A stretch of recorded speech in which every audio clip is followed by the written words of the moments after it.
आयोजन में दोनों हाथ जोड़ के शुक्र प्रणाम करता हूं, आपका अभिनंदन करता हूं। बोलो गोपाल कृष्ण भगवान की। आज मंच पर विराजमान हमारे प्रभारी मंत्री माननीय नारायण सिंह पंवार जी, माननीय मंत्री नरेंद्र शिवाजी पटेल जी, यहाँ के लोकप्रिय विधायक और पूर्व मंत्री मेरे अभिन्न मित्र डॉक्टर प्रभुराम चौधरी जी, इस अवसर पर थोड़े भारी लेकिन काम करने वाले भी हमारे माननीय विधायक पूर्व मंत्री माननीय सुरेंद्र पटवा जी, मेरे बहुत पुराने मित्र सांसद मंत्री बहुत सारी भूमिका में रहे रामपाल सिंह जी, इस अवसर पर विद्यार्थी परिषद के समय के मेरे साथी सालों 35-40 साल पुराने राकेश शर्मा जी, आपका भी मैं स्वागत करता हूं, अभिनंदन करता हूं। मंच पर मैं कुछ बोलूं, नाम में देख रहा हूं यशवंत सिंह मीणा जी, माननीय अध्यक्ष जिला पंचायत रायसेन, आपका भी स्वागत अभिनंदन। इस मंच पर मौजूद माननीय विजय पटेल जी, दिनेश सिंघई जी, श्रीमती सविता जमुना सेन जी, श्री पप्पूराम रेवाराम जी, श्रीमती उषा सोनू मीना जी, संत श्री अमृतदास जी महाराज, दोनों हाथ जोड़ के प्रणाम करता हूं। और मंच के पीछे सक्सेना जी से लेकर के सारे लोग, मैं यहाँ 20 साल पहले भी इस गांव में भी रात रहा हूं और 1 महीने तक लगातार रायसेन जिले के गांव-गांव में घूमते हुए एक-एक स्थान देख के गया हूं। विद्यार्थी परिषद के समय से 1982-84 से इन क्षेत्रों में लगातार घूमते रहे।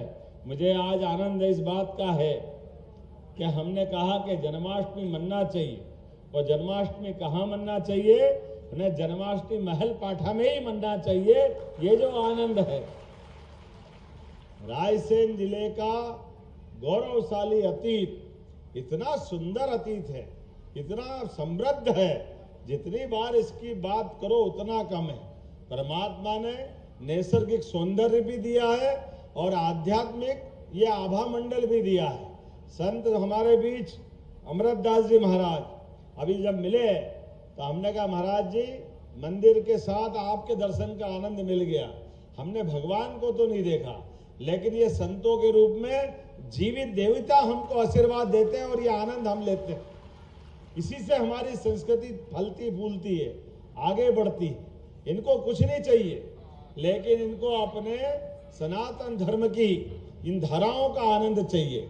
मैं जब जन्माष्टमी की बात कर रहा हूं तो जन्माष्टमी के साथ साथ यहाँ पर कई प्रकार के विकास कार्यों का एक साथ भूमि पूजन लोकार्पण हो रहा है, और होना भी चाहिए, क्योंकि जब मैं आपसे जन्माष्टमी की बात बाद में करूंगा, लेकिन अभी जो यहाँ बात चल रही है, अब लंबे समय से हमारे इतने देवस्थान हमने देखे हैं, या तो राधा कृष्ण का मंदिर होगा, या रुक्मणी जी का मंदिर होगा, या मित्रबिंदा धाम होगा, ये नाम और सत्यभामा जी का मंदिर होगा। यह हमारे भगवान कृष्ण के जो उनकी अर्धांगिनियां रही है, उनका अपना अलग अलग होता है, लेकिन एक साथ राधा रुक्मणी कहीं मिल रही है तो वो हमारे अपने इस गांव में ही मिल रही है। क्या आनंद आया देख करके। एक साथ समान रूप से भगवान कृष्ण ने जिनको स्थान दिया, इसी को तो रायसेन कहते हैं। जो राय सब पे असर डाले, जो राय सबकी सुनी जाए, जो राय सबकी मानी जाए, वही रायसेन की आवाज होती है। इस बात का आनंद है। जिसने रायसेन का नाम रखा होगा, इन सारी विशेषताओं के बलबूते पर भोपाल के नजदीक इस रायसेन के आधार पर जब मैं आपसे बात कर रहा हूं, तो यहाँ पर आज भगवान कृष्ण के साथ साथ कई प्रकार के विकास कार्य लोकार्पण की बात भी हो रही है। यहाँ जब हम गिनती करें तो कितने प्रकार के काम बता रहे हैं। यहाँ 106 करोड़ के काम, 136 और छूट रहे थे, वो बताओ 136 करोड़ के काम। जोरदार अभिनंदन करें, मैं दोहराऊंगा नहीं, इतने सारे काम यहाँ लोकार्पण भूमि पूजन हो रहा है, एक के बाद एक। और इसी आधार पर जब मैं दूसरी बात आपसे कर रहा हूं, तो अपने बीच में यहाँ जो मुझे मंदिर बताया गया है, भगवान बुलाते हैं और भगवान ही मौका देते हैं। मैं क्या कौन करने वाला हूँ? भगवान ने मौका दिया, भगवान ने कहा इधर आओ, तो मुख्यमंत्री तो बन गए, लेकिन मेरे पास नहीं आए, 20 साल पहले आए थे।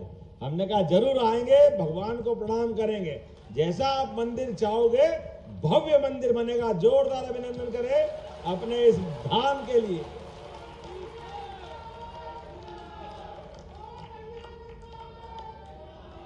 जब भगवान का दिन है और वो निमंत्रण दे रहे हैं तो कैसे हाथ रुक सकता है? देने वाला दे रहा है, हम तो निमित्त हैं, हमारी निमित्त में क्या फर्क पड़ता है? इसलिए मंदिर भी बनेगा और मेला भी लगेगा, यहाँ मेला प्रारंभ किया जाएगा।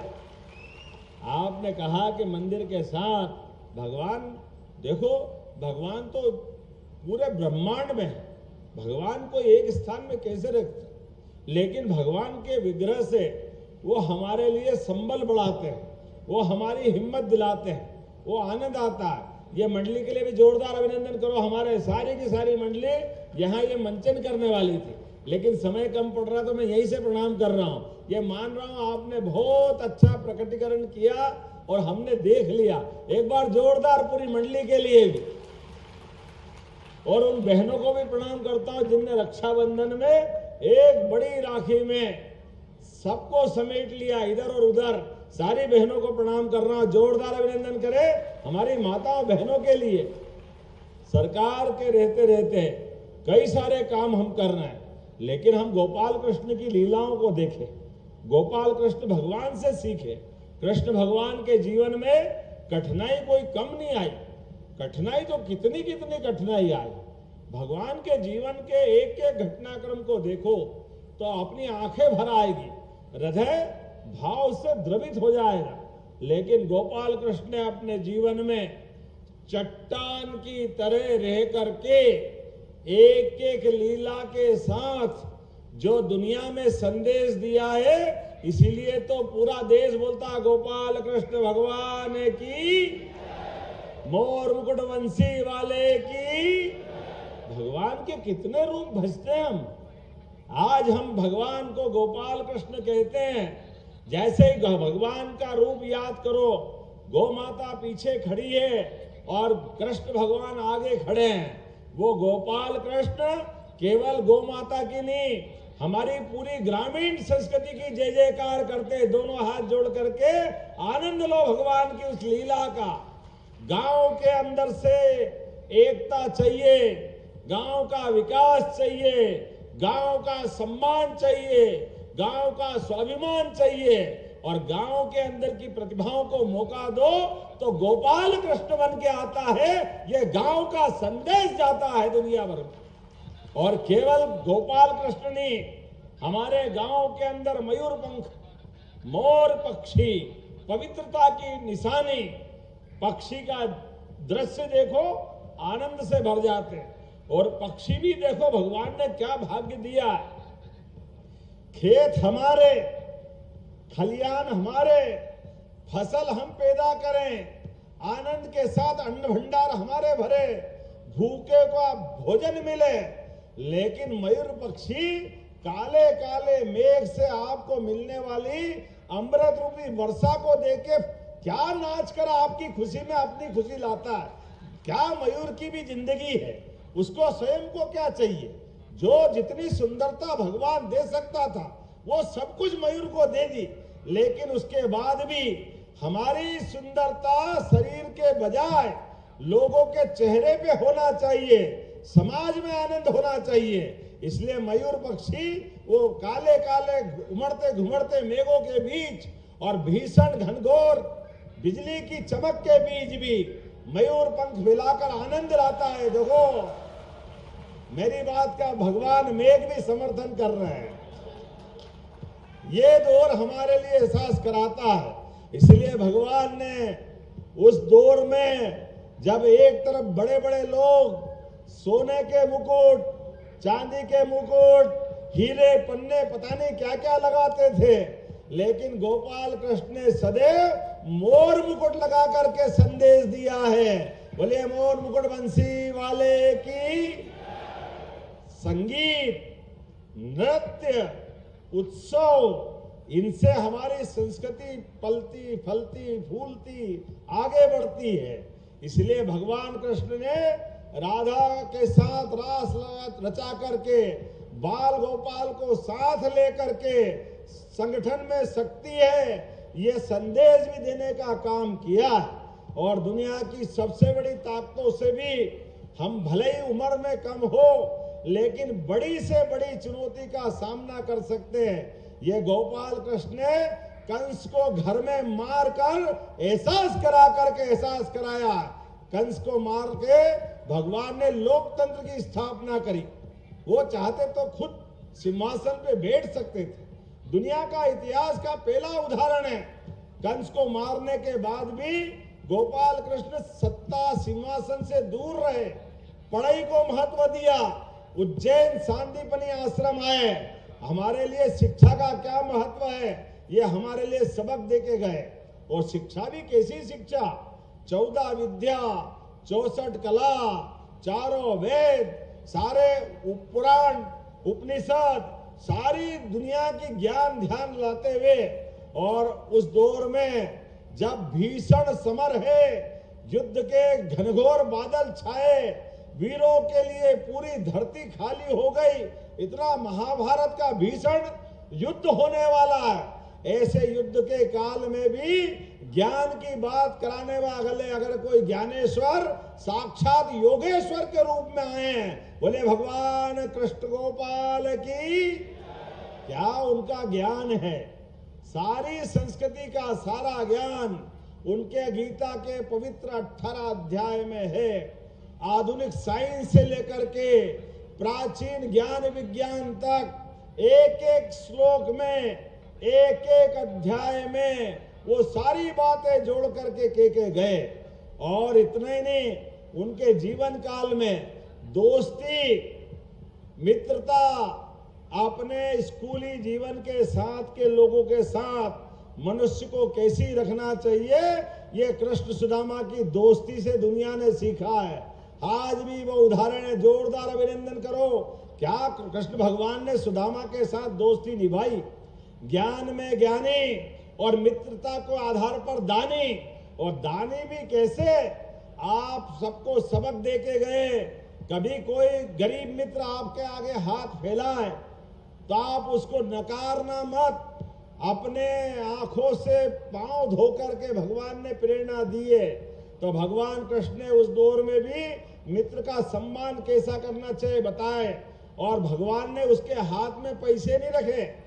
कोई आदमी आपसे मित्रता रखे और याचना करे तो उसकी आंखें नीची मत होने देना।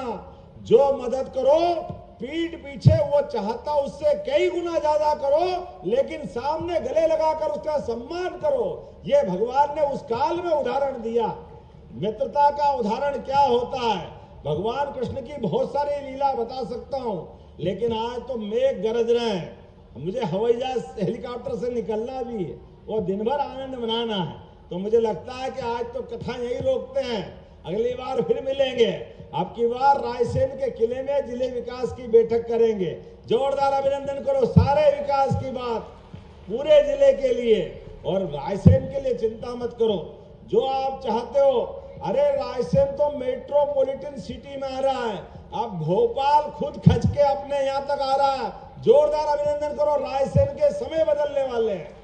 सांची, विदिशा, रायसेन, राजगढ़ का ब्यावरा माननीय मंत्री जी वहां से है, सीहोर, नर्मदापुरम का हिस्सा, ये 5 जिलों को मिलाकर के एक मेट्रोपॉलिटन सिटी बन रही है, जो युवाओं को रोजगार देगी, महिलाओं को काम देगी, गरीबों की जिंदगी बदलेगी और किसान को सम्मान देगी।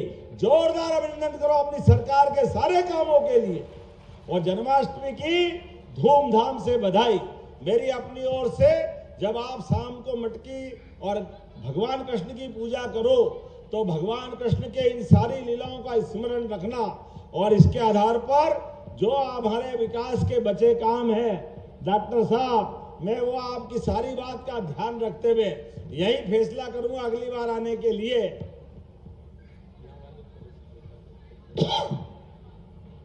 अब छोटी मोटे में कहा निपट रहे, बड़े बड़े देने वाला हूं भविष्य में। जोरदार ताली वाली बजाओ हमारे भाई के लिए। ऐसे ही मैं गोपाल कृष्ण की कथा कर रहा हूं और प्रभु सामने आ जाए तो बचा क्या? बताओ, इससे अच्छा कोई भाग्य हो सकता है क्या? हमारे लिए सौभाग्य की बात है। रात को 12 बजे प्रकट होने वाले दिन में 12 बजे हमारे साथ खड़े, क्या आनंद है इस बात का। आज तो हमारी जन्माष्टमी मन गई। आप जो मांगोगे प्रभुलाल जी, 5 साल के पहले पहले वो सारे काम होंगे। जोरदार अभिनंदन करो अपने इस भाई के लिए। एक डॉक्टर, MBBS, PG डॉक्टर और अपने गांव की सेवा करने के लिए नौकरी को लात मार के आता है। जोरदार अभिनंदन करो अपने जनप्रतिनिधि नेता के लिए। ऐसे विधायक चाहिए, पढ़े लिखे, समझदार, क्षेत्र की विकास के लिए लड़ने वाले, बार बार कहने वाले और अपनी बात को स्पष्टता से रखने वाले। मेरी अपनी ओर से एक बार फिर आपको बधाई। बोले गोपाल कृष्ण भगवान की।